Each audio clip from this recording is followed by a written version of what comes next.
Imagina que llevas años durmiendo al lado de alguien, que conoces el sonido de su respiración en la oscuridad, que sabes cómo toma el café, qué programa de televisión pone cuando no puede dormir, qué dice cuando está nervioso, que has construido con esa persona una vida, una casa, una historia que el mundo ve desde afuera y llama familia.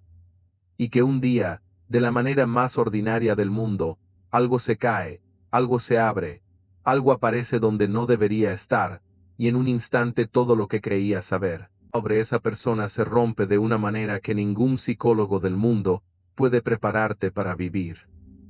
Porque no hay ningún libro que te enseñe a procesar el momento en que descubres que la persona que elegiste, que juraste amar, que dejaste entrar en lo más profundo de tu vida, tenía una cara que nunca mostraba, un secreto que vivía en paralelo a todo lo que compartían. Una oscuridad que había estado ahí desde el principio, perfectamente oculta detrás de la cara que tú conocías. Este expediente habla de ellas, de las esposas, las parejas, las compañeras de vida que un día descubrieron que el hombre con quien dormían era alguien completamente diferente al que creían conocer. Que detrás de la normalidad de un matrimonio convencional se escondía una realidad criminal que lo cambiaba todo. El pasado, el presente, y cualquier idea de futuro que hubieran podido tener. Cada caso que vas a escuchar hoy está documentado. Cada descubrimiento es real. Cada mujer que aparece en este expediente vivió algo que la mayoría de nosotros no podemos ni imaginar. Esto es Expediente Negro. Caso 1: Paula Rader, y el monstruo que compartía su cama. Dennis Rader, el asesino B de Kansas, Estados Unidos. Paula Rader se casó con Dennis Rader en 1971. Tenían 20 y tantos años. Eran una pareja joven en Park City, Kansas, con los planes razonables de la gente joven que todavía cree que el futuro es una promesa cumplible. Hijos, casa propia, trabajo estable, una vida que valga la pena vivir. Dennis Rader era, para todo el mundo que lo conocía, exactamente el tipo de hombre que una comunidad conservadora de Kansas podría haber elegido como ejemplo de ciudadano respetable. Trabajador, comprometido con su iglesia, la Congregación Luterana Cristo Resucitado, donde llegó a ser presidente del consejo directivo, padre de 2 hijos, activo en la comunidad, con trabajo municipal como inspector de cumplimiento de ordenanzas locales, el tipo de empleo pequeño y sin glamour que habla de alguien cuya ambición es la estabilidad, no el poder. Paula lo conocía de esa manera, lo veía de esa manera. Y durante 34 años de matrimonio, no tuvo ninguna razón documentada, ninguna evidencia concreta, para sospechar que el hombre con quien compartía su cama, su mesa, sus vacaciones familiares y sus domingos en la iglesia, era también el hombre que el departamento de policía de Wichita llevaba décadas buscando con la desesperación creciente de quien persigue a un fantasma que se burla de ellos. El asesino B de K. Bind, torture, atar, torturar, matar. Un nombre que él mismo se había dado. Un acrónimo que había enviado a la policía en las cartas que mandaba periódicamente desde los años 70 para burlarse de la investigación, para demostrar que podía seguir actuando, que podía seguir enviando mensajes, que podía hacer todo eso y continuar viviendo su vida ordinaria en Park City, Kansas, sin que nadie lo detectara. Dennis Rader mató a 10 personas entre 1974 y 1991. La primera víctima fue en enero de 1974, cuando Rader tenía 28 años. Paula y él llevaban 3 años casados. Su primera hija tenía pocos meses. Y Dennis Rader, en algún momento de esa vida de padre y esposo que estaba construyendo, cruzó hacia la oscuridad más irreversible que existe, y regresó a casa después como si nada. Lo hizo 10 veces a lo largo de 16 años. Y durante todo ese tiempo Paula Rader durmió a su lado. Preparó comida con él. Fue a la iglesia con él. Crió a sus hijos. Cohen Lell. Vivió, en todos los sentidos que esa palabra tiene, con el asesino BTK. La pregunta que los investigadores, los psicólogos y la opinión pública han sostenido durante años sobre Paula Rader no es una pregunta justa, aunque sea comprensible. ¿Cómo fue posible que no lo supiera? La respuesta que los expertos en criminología han articulado con consistencia es también la más perturbadora. Porque Dennis Rader era extraordinariamente bueno compartimentando. Porque el asesino BTK y el Dennis Warrior que Paula conocía operaban en espacios mentales completamente separados. Porque la capacidad de disociación que permite a ciertos perfiles de personalidad mantener una doble vida durante décadas es una anomalía psicológica que no deja señales externas para quienes no saben exactamente qué buscar. El asesino BTK se quedó en silencio después de 1991. Durante más de una década no hubo nuevas víctimas, no hubo nuevas cartas. La investigación siguió abierta pero sin avances concretos. Y Dennis Rader siguió siendo Dennis Rader en Park City, Kansas. Hasta 2004, cuando algo en él no pudo seguir callado. Cuando la necesidad de reconocimiento, que los psicólogos forenses identifican como uno de los rasgos más consistentes en ciertos tipos de asesinos en serie, lo llevó a retomar el contacto con los medios y con la policía, nuevas cartas, nuevas comunicaciones. Y finalmente el error que lo destruyó. En enero de 2005, el BTK envió un mensaje en un disquete a la policía. En los metadatos del archivo, los técnicos informáticos del FBI encontraron un nombre de usuario, Dennis, y una institución vinculada al archivo, la Congregación Luterana Cristo Resucitado de Park City. El 25 de febrero de 2005, la policía de Wichita detuvo a Dennis Rader en una carretera de Park City. Iba conduciendo solo, de camino a sus tareas habituales. Paula Rader supo lo que le habían dicho que era su marido ese mismo día. Se enteró cuando todos los demás, cuando el mundo entero lo supo. Su reacción fue la de una persona que, en cuestión de horas, tuvo que reconstruir la totalidad de su memoria desde cero.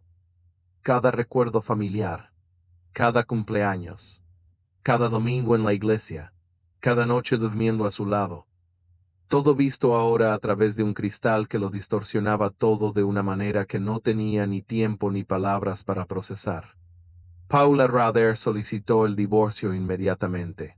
Fue concedido antes del juicio, en un tiempo récord que el sistema judicial de Kansas raramente ve, como reconocimiento. Fue implícito de que lo que le habían hecho a esa mujer era también una forma de victimización que merecía ser reconocida. Dennis Rader fue declarado culpable en agosto de 2005 de 10 cargos de asesinato en primer grado. Fue condenado a 10 cadenas perpetuas consecutivas. Cumple condena en la prisión estatal El Dorado en Kansas. Paula Rader recompuso su vida. Cambió su apellido. Se mudó. Y en las pocas entrevistas que ha dado a lo largo de los años, ha articulado algo que los psicólogos que trabajan con víctimas de trauma secundario, reconocen como una de las consecuencias más difíciles de este tipo de descubrimiento. El proceso de separar los recuerdos de quien creía que era esa persona de la realidad de lo que era, de entender que no estaba ciega, que no fue cómplice, que fue también víctima de uno de los maestros de la disimulación que el registro criminal moderno ha documentado. Caso 2 Shari Smith, y el descubrimiento que destruyó una familia Larry Bell, Carolina del Sur. Estados Unidos 1985, este caso no comienza con una esposa que descubre algo. Comienza con una madre que pierde a su hija. Y termina con la revelación de que el hombre que se ofreció a ayudar en la búsqueda, era el responsable de lo que la familia buscaba. La historia de Larry Bell es, entre los casos que componen este expediente, uno de los que más nítidamente ilustra el perfil del criminal que se oculta en la camaradería y en la apariencia de solidaridad. Shari Smith tenía 17 años. Cuando desapareció en mayo de 1985 en Lexington, Carolina del Sur. Era una joven brillante, con planes universitarios, con la clase de futuro que hace que una desaparición sea tanto más insoportable porque el contraste entre lo que era y lo que podría haber sido es demasiado grande para sostenerlo sin colapsar. Larry Bell era vecino de la familia Smith, un hombre de 36 años que la comunidad conocía como sociable, accesible, siempre dispuesto a ayudar. Cuando Shari desapareció y la comunidad se movilizó en una búsqueda que duró días de angustia creciente, Larry Bell estuvo ahí, con la familia, ofreciendo apoyo, participando en las conversaciones sobre cómo había desaparecido Shari, sobre dónde podría estar, sobre qué había que hacer. Era el asesino de Shari Smith, aportando ideas sobre cómo encontrar a la chica que él mismo había matado. El nivel de disociación que ese comportamiento requiere, la capacidad de sentarse con la familia de tu víctima y simular no solo inocencia sino preocupación activa. Es el tipo de dato que los criminólogos citan cuando hablan de los rasgos de personalidad que caracterizan a ciertos perfiles de predadores organizados. La actuación no era un accidente. Era una elección consciente, deliberada, que le proporcionaba a Bell algo que los expertos identifican como una motivación recurrente en este tipo de casos: el placer del control, el poder de saber algo que nadie más sabe, la excitación de estar en el centro de algo que él había creado.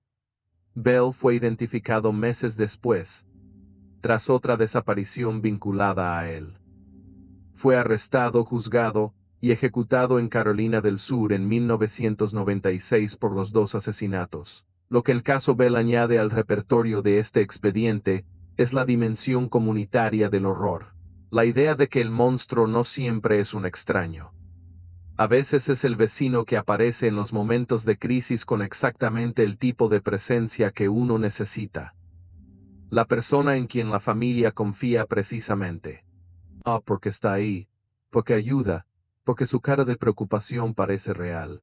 Es real, a su manera, pero está motivada por algo que ningún integrante de esa familia, en ningún momento de ese periodo de angustia colectiva, habría podido imaginar.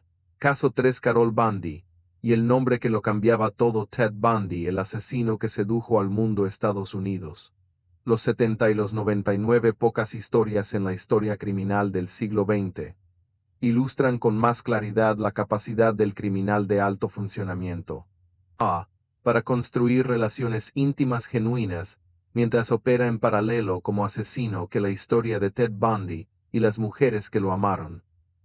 Ted Bundy fue uno de los asesinos en serie más conocidos de la historia de los Estados Unidos.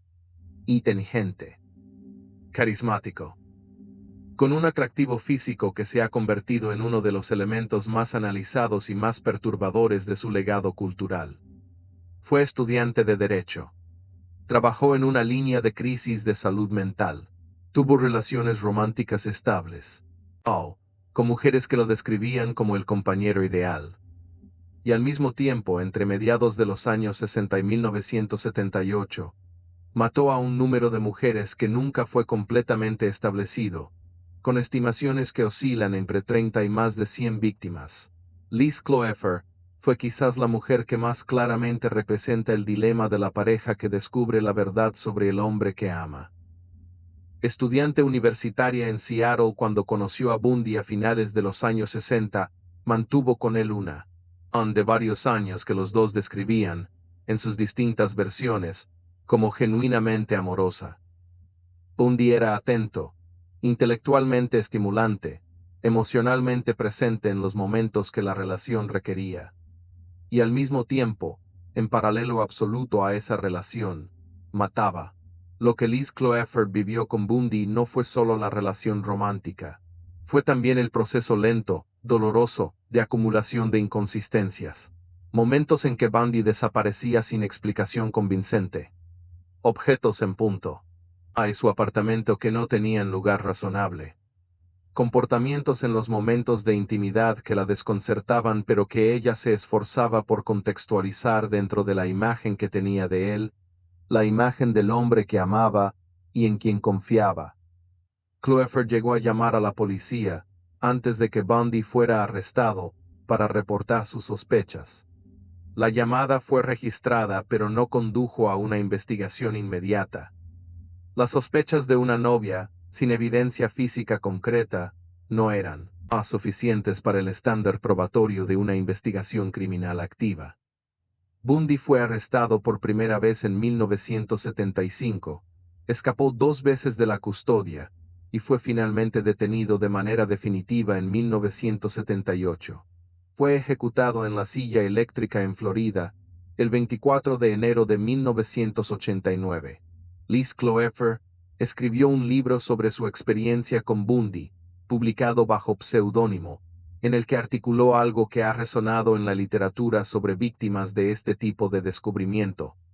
La sensación de que el amor que sintió era real, aunque el hombre sobre quien lo sentía era una construcción.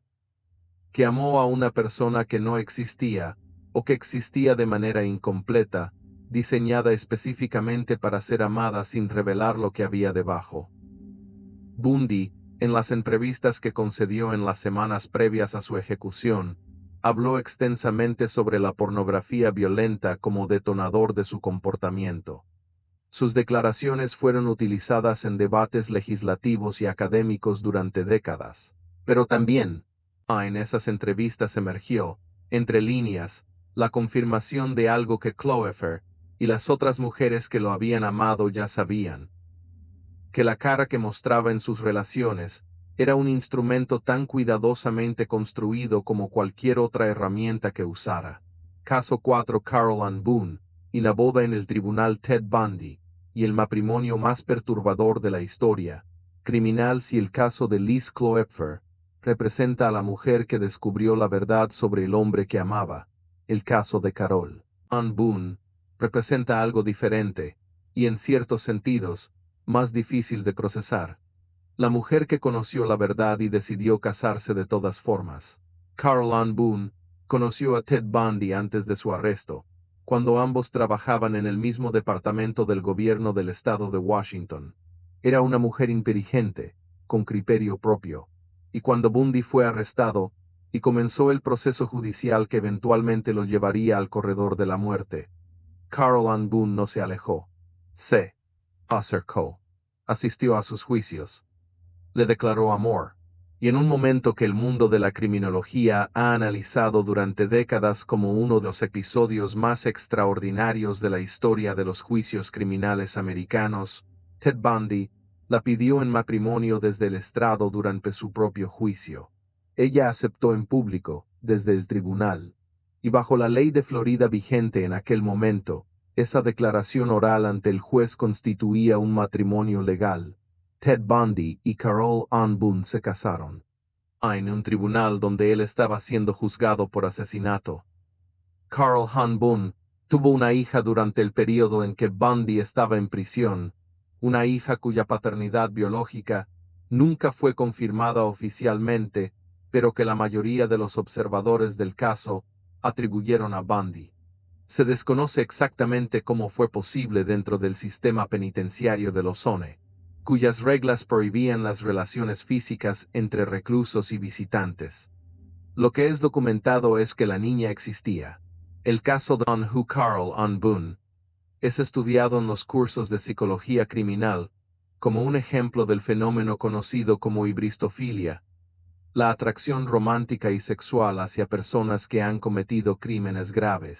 Un fenómeno que la cultura popular tiende a presentar como una rareza extravagante y que los psicólogos analizan con más matiz, señalando los componentes de proyección, de narrativa de rescate, de negación de la evidencia y de otros mecanismos psicológicos que pueden operar en estas situaciones.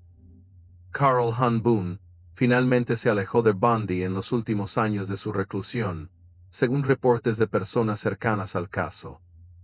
Se mudó con su hija y desapareció del escrutinio público.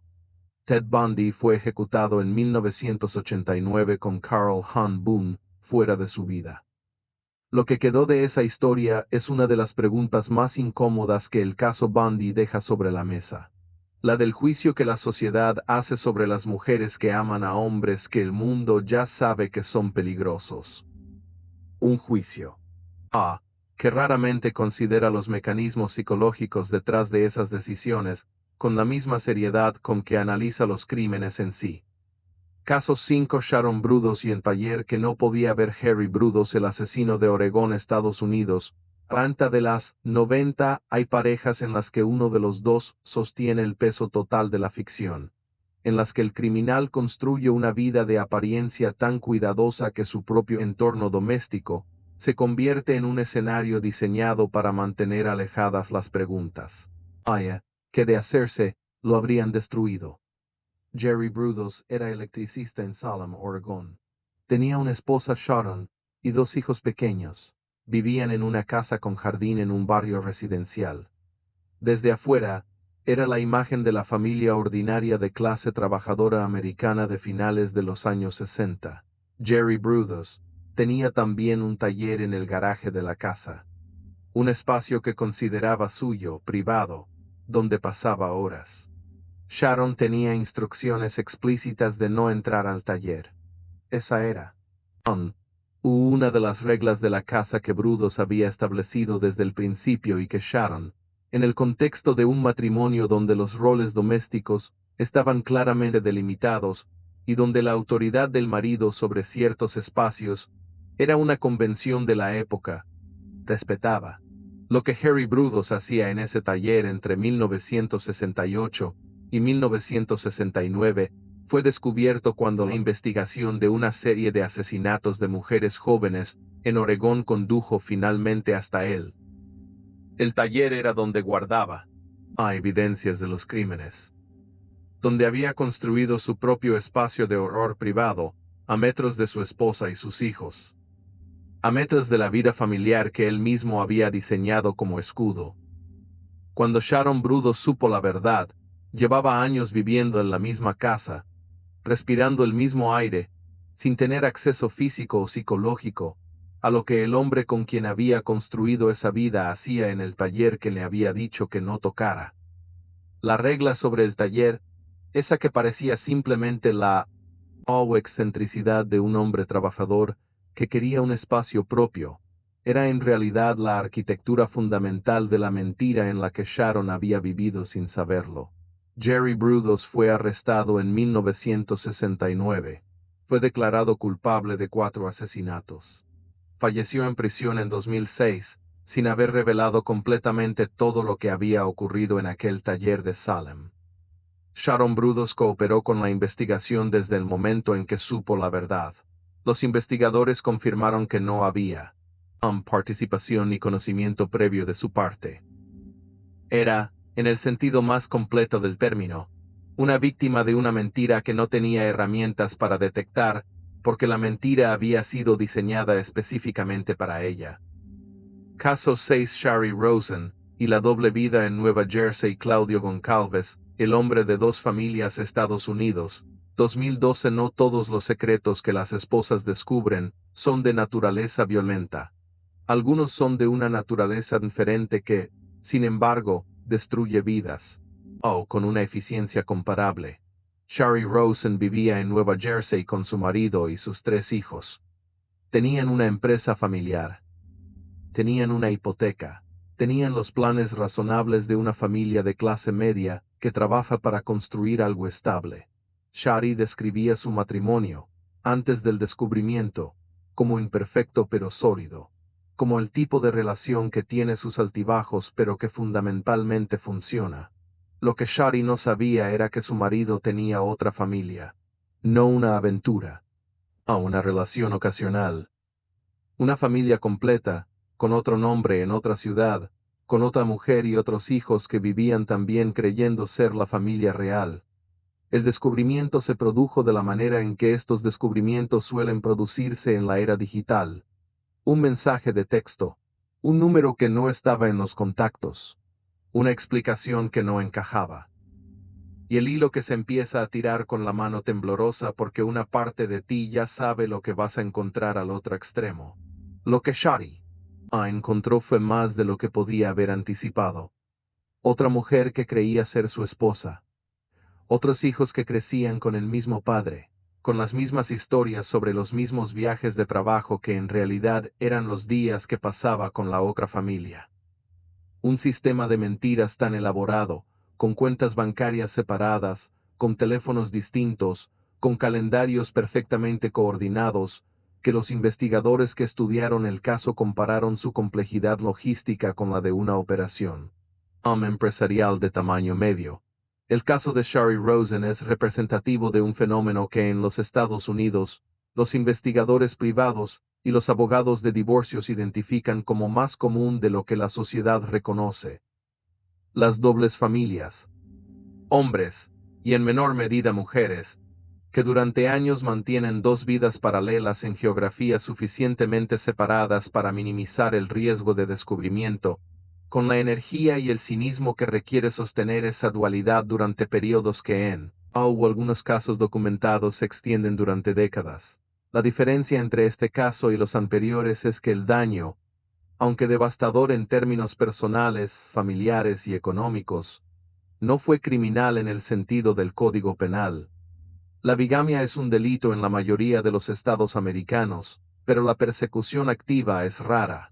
Lo que Shari Rosen enfrentó después del descubrimiento fue el colapso de una vida construida sobre una mentira, con todas las consecuencias emocionales, financieras y sociales que ese colapso conlleva.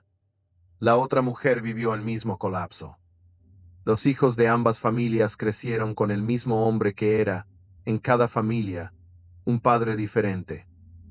Caso 7 Rose West cuando la esposa era también la cómplice Fred y Rose West Gloucester, Inglaterra 1994. Este caso es fundamentalmente diferente a todos los anteriores, y esa diferencia exige ser señalada con claridad antes de comenzar, porque en el caso de Fred y Rose West, la esposa no fue solo una víctima del acto de su marido. Fue, según determinaron los tribunales británicos con la contundencia de las evidencias presentadas, partícipe activa en crímenes que se extendieron durante más de una década. El caso de Rosemary West es uno de los más estudiados en la historia de la criminología, porque plantea preguntas que el modelo de la esposa que no sabía nada no puede acomodar, las de la complicidad, las de la mujer que no descubrió el secreto de su marido porque participaba en él. Fred West comenzó su historial criminal antes de conocer a Rosemary. Tenía antecedentes de delitos sexuales. Tenía una primera esposa, Rena Costello, que desapareció en los años 60 y cuyos restos fueron encontrados décadas después en una granja que Fred West había ocupado. Tenía también una hijastra, Charmaine, hija de Rena, que desapareció cuando estaba al cuidado de Rosemary, mientras Fred cumplía una condena de prisión. Los investigadores que estudiaron la cronología del caso West concluyeron que Rosemary mató a Charmaine mientras Fred estaba en prisión. Que Fred West lo supo y lo aceptó cuando regresó. Y que a partir de ese momento, los crímenes de Fred y Rose West fueron algo que cometían juntos, en la casa del número 25 de Cromwell Street en Gloucester, donde enterraron los restos de 9 víctimas en el jardín, el sótano y las paredes de la propiedad. El caso de los West destruye la narrativa de la esposa inocente con la misma brutalidad con que los crímenes destruyeron las vidas de sus víctimas. Rose West fue declarada culpable en 1995 de 10 cargos de asesinato. Cumple cadena perpetua sin posibilidad de libertad condicional en el sistema penitenciario británico. Fred West se suicidó en su celda el 1 de enero de 1995, antes de que el juicio comenzara. Nunca fue declarado culpable por ningún tribunal. Murió dejando a su esposa como la única persona que podía responder ante la justicia por lo que habían hecho juntos. El caso de Rosemary West es estudiado en cursos de criminología, de psicología forense y de estudios de género como uno de los casos más complejos de codelincuencia doméstica en la historia criminal del siglo XX. No porque sea representativo de ninguna categoría amplia, sino porque resiste cualquier simplificación que el análisis de los crímenes conyugales tiende a producir. No todas las esposas fueron víctimas. Y esa verdad, por incómoda que sea, también pertenece a este expediente. Caso 8. Las esposas de John Wayne Gacy, el payaso asesino. Illinois, Estados Unidos. 1978. John Wayne Gacy mató a 33 jóvenes y los enterró, la mayoría de ellos, bajo su propia casa en Norwood Park, Illinois. Es uno de los asesinos en serie más conocidos de la historia americana, en parte por el contraste entre la persona que mostraba al mundo, un hombre que organizaba fiestas para su comunidad, que tenía éxito como empresario de construcción, que se disfrazaba de payaso para animar fiestas infantiles, y lo que los investigadores encontraron debajo de su casa cuando finalmente lo detuvieron. Gacy estuvo casado 2 veces. Su primera esposa, Marlene Mears, se casó con él en 1964. Tuvieron 2 hijos. Y en 1968, cuando Gacy fue condenado por delitos sexuales contra un menor en Iowa, Marlene se divorció de él y se llevó a los niños. Cuando Gacy salió de prisión en 1970, Marlene y sus hijos ya no estaban en su vida. La segunda esposa, Carol Hoff, se casó con Gacy en 1972. Vivió con él en la casa de Norwood Park durante los años en que los crímenes se acumulaban. Ella misma declaró después que el olor que provenía del sótano de la casa era tan perturbador que llegó a reclamarle a Gacy. La explicación que Gacy le dio, y que Carol aceptó en ese momento, fue que había problemas de humedad y con los desagües. No era humedad, no eran los desagües. Carol y Gacy se divorciaron en 1976. 2 años antes de que la investigación que finalmente derribaría a Gacy comenzara con la desaparición de un joven de 15 años, llamado Robert Piest. En diciembre de 1978, cuando la policía llegó a la casa de Norwood Park con una orden de registro, encontraron los restos de 29 de las víctimas de Gacy bajo el suelo del sótano. Los otros 4 habían sido arrojados a un río cercano. Karloff había vivido encima de algunos de esos restos durante años. Había quejado del olor, y había aceptado la explicación que Gacy le dio porque la alternativa, la realidad de lo que significaba ese olor, era demasiado imposible para ser considerada sin la evidencia directa que solo la investigación policial eventualmente produciría. Este es el elemento más difícil del caso Gacy para las personas que lo estudian desde afuera, la diferencia entre lo que parece obvio en retrospectiva y lo que es procesable en el momento, sin saber lo que después se sabrá. El olor en el sótano era una señal, pero las personas no viven con el radar de la investigación criminal activo. Viven con los marcos de referencia de su experiencia. El marco de referencia de Karloff no incluía la posibilidad de que su marido tuviera víctimas enterradas en su propio sótano. Gacy fue declarado culpable en 1980 de 33 cargos de asesinato. Fue ejecutado mediante inyección letal en Illinois, el 10 de mayo de 1994. Caso 9. Kathleen Savio, y lo que sabía antes de morir Drew Peterson, Illinois. Estados Unidos 2004 a 2007. El caso de Drew Peterson tiene una característica que lo diferencia de la mayoría de los casos de este expediente. En este caso, las esposas no descubrieron el secreto antes de que el secreto llegara a ellas. Drew Peterson era un policía del estado de Illinois, casado 4 veces. Un hombre con el tipo de presencia dominante que la autoridad del uniforme puede conferir, y que en el ámbito doméstico se traducía, según las declaraciones de las mujeres que lo conocieron, en una combinación de control y de intimidación que sus víctimas describieron con palabras más claras cuando finalmente hablaron con los investigadores. Kathleen Savio fue la tercera esposa de Peterson. Se casaron en 1992 y se divorciaron después de una relación que Kathleen describió a sus amigos y familiares como marcada por el abuso y el miedo. En marzo de 2004, Kathleen Savio fue encontrada muerta en su bañera. La autopsia inicial determinó que había sido un accidente, una conclusión que el médico forense que realizó la autopsia afirmó después haber sido presionado para alcanzar. Drew Peterson estaba tramitando el divorcio de Kathleen en ese momento. Estaba también involucrado con Stacy Collis, una mujer 20 años más joven que él que se convertiría en su cuarta esposa.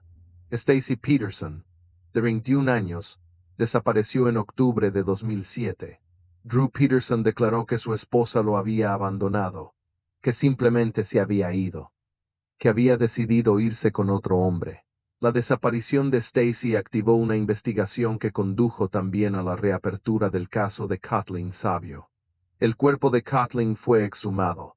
Una segunda autopsia, realizada por el médico forense más reconocido de los Estados Unidos en ese momento, el Dr. Michael Baden, determinó que Kathleen Savio no había muerto en un accidente.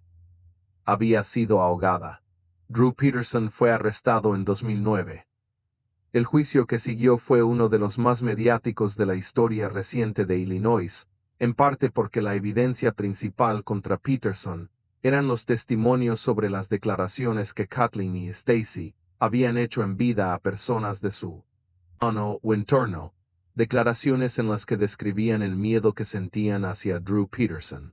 Kathleen Savio había dicho a personas cercanas, antes de su muerte, que si algo le ocurría, que fueran a ver a Drew Peterson, que no creyeran que había sido un accidente.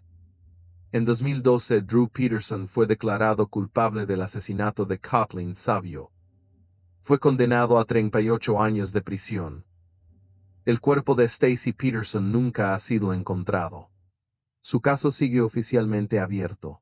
El caso Peterson. Away Ree Johnson, who representa algo que aparece en múltiples formas a lo largo de este expediente. La mujer que sabe que está en peligro, que lo dice, que busca ayuda, y que el sistema no protege con la velocidad que la situación requería. Kathleen Savio sabía. Lo dijo. Y murió de todas formas, años antes de que el sistema finalmente respondiera. Caso 10 Patricia Cornwall, y el vecino de al lado el caso de Israel Keyes Alaska, y varios estados. Estados Unidos 2012. Este caso añade una dimensión que los anteriores no contemplan directamente. La del criminal que no tiene una sola víctima local, sino que opera en distintos estados, distintas geografías, durante años, mientras mantiene en su ciudad de residencia la apariencia de una vida convencional que incluye una relación de pareja. Israel Keyes era contratista de construcción en Anchorage, Alaska. Tenía una hija pequeña de su relación con Kimberly Russo, con quien convivía. Era padre. Era trabajador. Era exactamente la imagen de alguien que hace las cosas de manera correcta. Entre 2001 y 2012, Israel Keyes cometió crímenes en múltiples estados de los Estados Unidos, desde Alaska hasta Vermont, desde Illinois hasta Texas. Utilizaba un sistema de operación diseñado para dificultar al máximo la conexión entre sus crímenes. Viajaba largas distancias desde su lugar de residencia antes de actuar. Usaba efectivo. Evitaba los patrones que podrían vincular sus casos.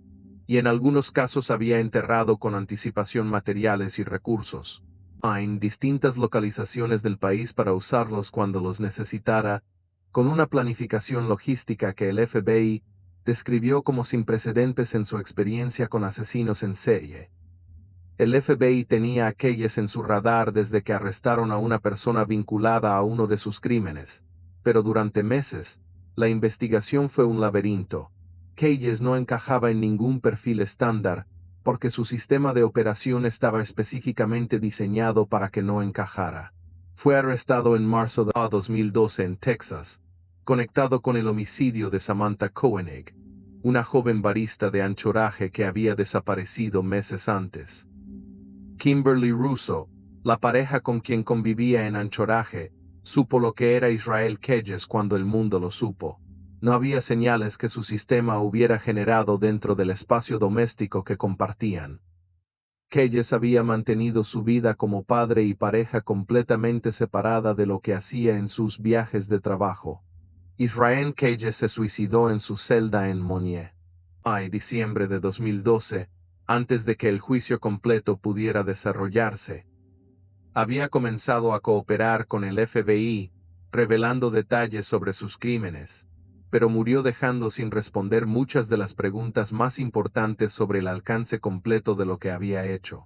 El caso Keyes es estudiado en el FBI como un modelo de lo que los investigadores llaman el asesino en serie geográficamente itinerante, alguien que usa la distancia entre su vida cotidiana y sus crímenes como la principal herramienta de protección.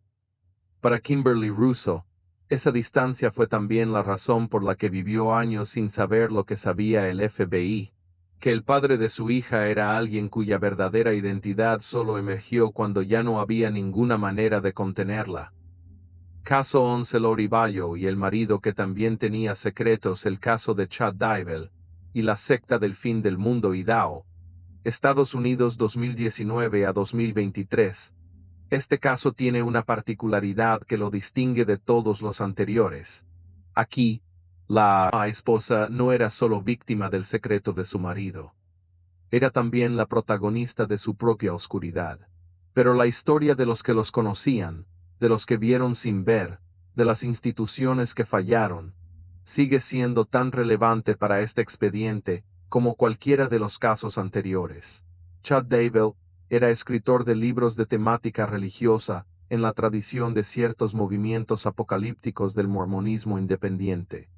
Tenía esposa, Tammy Daybell, 5 hijos adultos, y una vida, en la comunidad de Rexburg, Idaho, que parecía enmarcada en los valores conservadores y religiosos de esa parte de los Estados Unidos. Lori Vallow era una mujer de Arizona con hijos de distintas relaciones. Había conocido a Chad Daybell en un contexto religioso.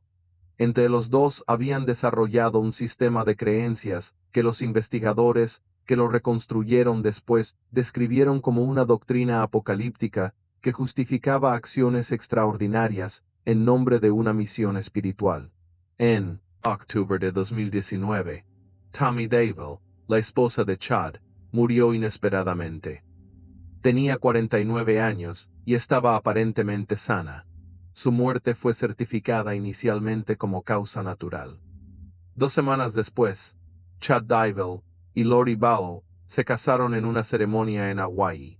Los hijos de Lori Vallow, Tyler Ryan de 16 años y Joshua J.J. Vallow de 7, desaparecieron en el mismo periodo.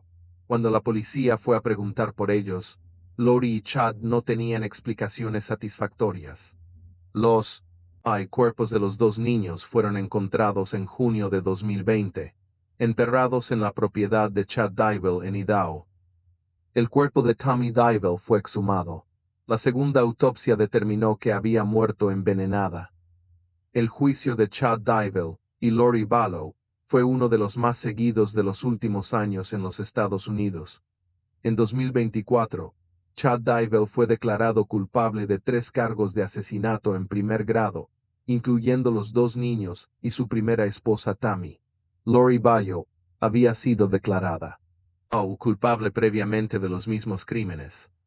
Lo que el caso Daybell añade a este expediente es la dimensión de cómo un sistema de creencias puede ser instrumentalizado para justificar lo injustificable. Cómo la religión, en sus formas más distorsionadas, puede convertirse en el marco narrativo dentro del cual 2 personas se convencen de que lo que hacen tiene un propósito superior, y cómo las instituciones sociales, incluidas las comunidades religiosas, pueden ser los últimos lugares donde el crimen busca su escudo de normalidad. Caso 12 El caso en Casa Antonio Losada y su doble vida en España. El policía de Madrid, con 2 familias España, 2015 España, no es ajena a estos casos. En 2015, la investigación de una denuncia por malos tratos presentada en Madrid destapó algo que los investigadores que trabajaron en el caso describieron como uno de los casos de doble vida más elaborados que habían documentado en el sistema judicial español. Antonio Losada, agente de la policía. Ana tenía una familia en Madrid. Esposa, 2 hijos, un piso en el distrito de Vallecas, la imagen ordenada de un funcionario con horarios que justificaban sus ausencias recurrentes. Tenía también una familia en Sevilla, con otro nombre de uso común, con otra historia de vida adaptada para ese entorno, con otra mujer que lo conocía como un hombre de negocios que viajaba frecuentemente a Madrid por trabajo. La denuncia que detonó la investigación vino de la esposa sevillana, que había o a sospechar inconsistencias en las historias que él le contaba. Cuando los investigadores comenzaron a tirar del hilo, encontraron que Losada había mantenido ambas familias durante casi 8 años, que había coordinado sus ausencias con la precisión de alguien que ha convertido la mentira en una disciplina, que había usado su posición de agente de policía para acceder a recursos y a información que le facilitaban mantener la separación entre los dos mundos. Ambas mujeres se enteraron el mismo día, en el contexto de la misma investigación policial. Ninguna supo antes de ese día que la otra existía.